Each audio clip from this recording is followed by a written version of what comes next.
एक सनसनीखेज घटना हुई थी। इसमें घर में घुस करके 3 व्यक्तियों को गोली मारी गई थी। इसमें से 2 व्यक्ति इलाज के क्रम में जिनकी मृत्यु हो गई और उनकी बॉडी पर जो भी ज्वेलरी थी उस ज्वेलरी को ले लिया गया था। बहुत ही ये सनसनीखेज, सेंसेशनल और इम्पॉर्टेंट क्राइम था। इसमें तत्काल हम लोगों ने SIT बना करके इन्वेस्टिगेट करना शुरू किया। इन्वेस्टिगेशन का फोकस हम लोग का साइंटिफिक इन्वेस्टिगेशन और जो CCTV फुटेज मिले थे और सौभाग्य से, पुलिस के सौभाग्य से अपराधियों द्वारा प्रयुक्त एक मोटरसाइकिल छूट गई थी।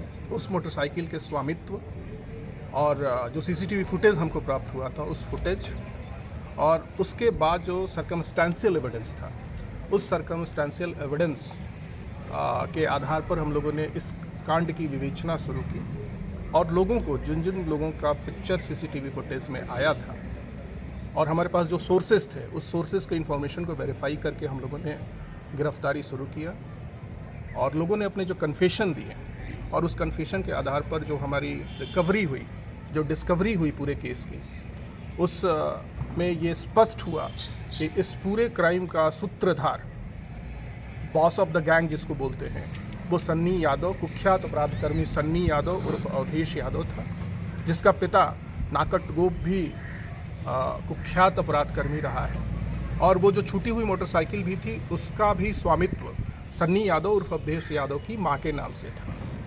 जो CCTV फुटेज प्राप्त हुए थे उस फुटेज को भी हम लोगों ने अपने सोर्स से वेरीफाई कराया, तो हम लोग के सोर्सेज ने वो वेरीफाई किया कि वो सन्नी यादव का है।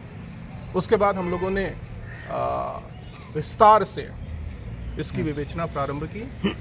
अभी तक 6 से 7 लोगों को जो संलिप्त अपराधकर्मी हैं उनको हम लोग गिरफ्तार करके जेल भेज चुके हैं और इसी क्रम में सन्नी यादव को हम लोगों ने गिरफ्तार किया।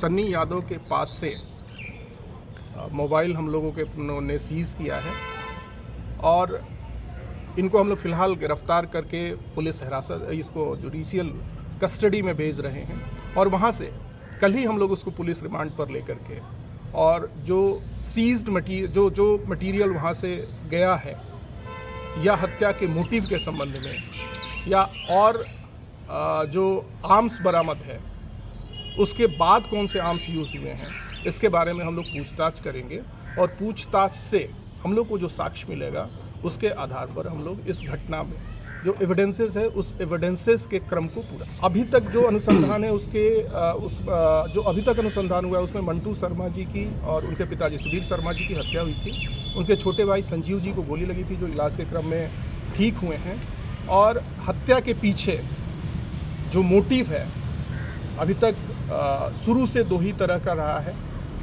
या कि क्या यह हत्या लूटपाट या डकैती के क्रम में हत्या की थी या किसी विशेष अपराधी द्वारा सुपारी देके किलिंग कराई गई थी। हम लोग शुरू से इस दोनों मोटिव को लेकर के चल रहे हैं।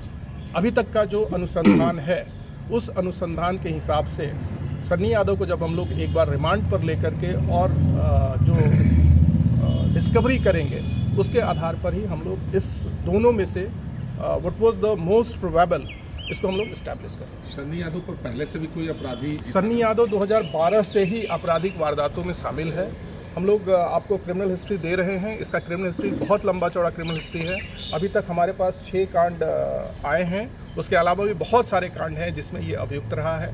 प्लस इसमें जो जब कन्फेस किया है, अभी गिरफ्तारी के बाद इसने जो कन्फेस किया उसमें भी बहुत सारे आपराधिक वारदातों में इसने अपनी संलिप्तता स्वीकार करी है।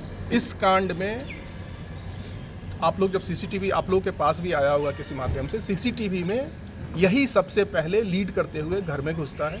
कोई कारण तो होगा सर, मारने का कोई तो कारण होगा। मैंने बोला मारने के 2 ही कारण।